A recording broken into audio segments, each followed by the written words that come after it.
Hey gang, it's Leila here from the Comic Connection with this week's comic book reviews. First up, the highly anticipated Blackest Night, #1 of 8, written by Jeff Johns with art by Ivan Rice. The book starts out in the middle of a day of honoring super beings who have given their lives protecting the world. It so happens to be the anniversary of the day the world thought Superman died, which I thought was kind of cool that they brought that all together. Anyways, at the same time, Hal is catching Barry up on all of the heroes that have been lost while he was away, caught up in the Speed Force, and the War of Light erupts and not even the Guardians are immune. Some of the Black Lanterns are finally revealed, and a couple of characters die in this issue, which will be interesting to see if they actually stay dead. And we finally see some of the payoff from the cover of Green Lantern 43 that I reviewed last week and said I didn't understand the cover. Now it's a little bit better after this book. This book was just awesome. Johns has really celebrated the past of the Green Lanterns and all the Corps, and he's blazing a dark new future, which is really cool, and Reese's art just jumps off the page and brings it to light, so you have to pick up Blackest Night #1. Next up, we've got Blackest Night, Tales of the Corps, #1 of 3. It's written by Jeff Johns and Peter J. Tomasi, with art by Jerry Ordway, Chris Samney, and Rags Morales. This one has sort of 3 core tales. The first one's called Tales of the Blue Lantern, Saint Walker. The second one's Tales of the Sinister Corps, Mongol for Your Love. And the third one's Tales of the Indigo Tribe.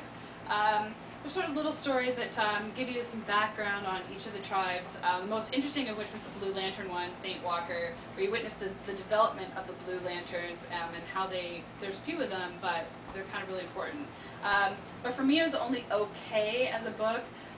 Sort of summarizing some of the tribes I already knew about, and there wasn't really much new offered here. I mean, they talk about the Indigo Tribe a bit, which we don't know much about them, but they really don't reveal anything new, which was kind of disappointing. So I'm really not sure how big of a Blackest Night must-have this is, but it was an enjoyable enough read. And last but not least, we've got Creepy #1 by various artists and writers. There's 5 new Creepy tales and a classic one in here. So I'm just going to run through them briefly to give you an idea of what it's all about. In the first one, a young man discovers the power of influence in the curse.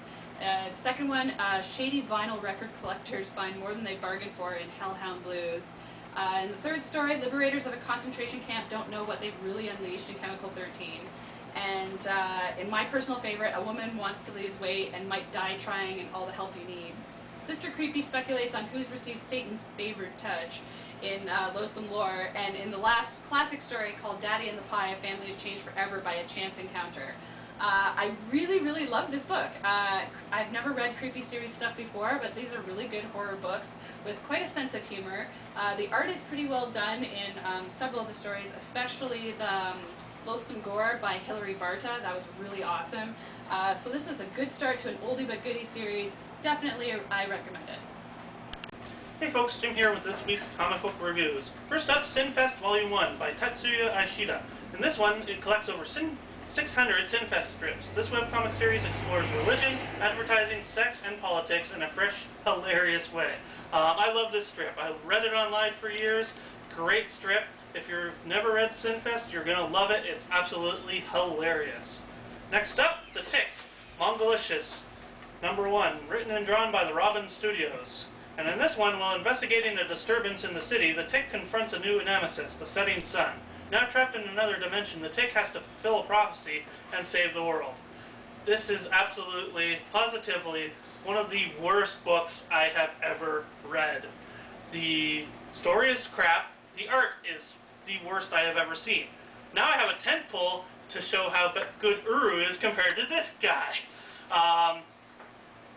The humor is there.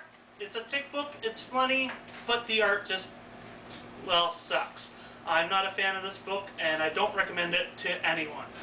And last, NHS Shidoshi Volume 5, written and drawn by Robbie Bevard and Ben Dunn. In this one, it collects issues 1 through 150 through 152 and 154 through 157. So if you're a Ninja High School fan, pick this one up, although it's missing a few things, unfortunately, because apparently they don't have to do with continuity. So pick it up if you're a Ninja High School fan. If not...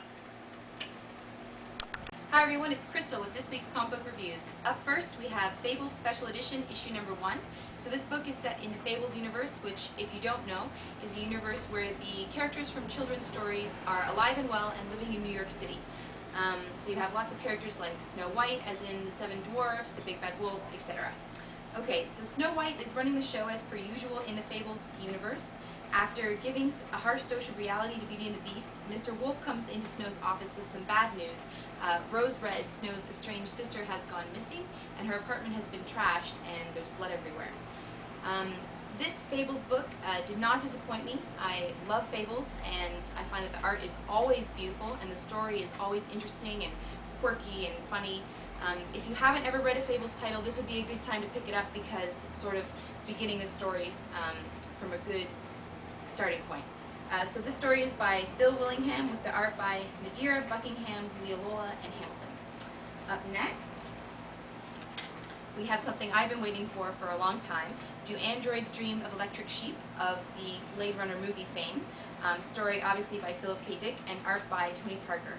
In this issue, which is the first issue, we are introduced to this post-apocalyptic world by observing the morning routine of Deckard, his wife, and a special person named John.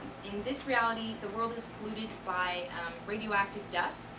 A few human beings still live on the Earth, but most people have left because of this dust. The people that remain risk becoming damaged from the radioactive properties of the dust.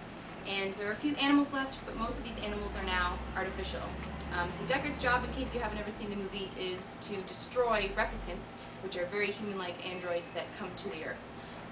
So far, we haven't gotten into any of the action, but the poetic language of Philip K. Dick and the beautiful atmosphere that he creates is definitely worth a read, and the art does not disappoint. So I would highly recommend this book, which, at least by me, has been very much anticipated. Thanks very much!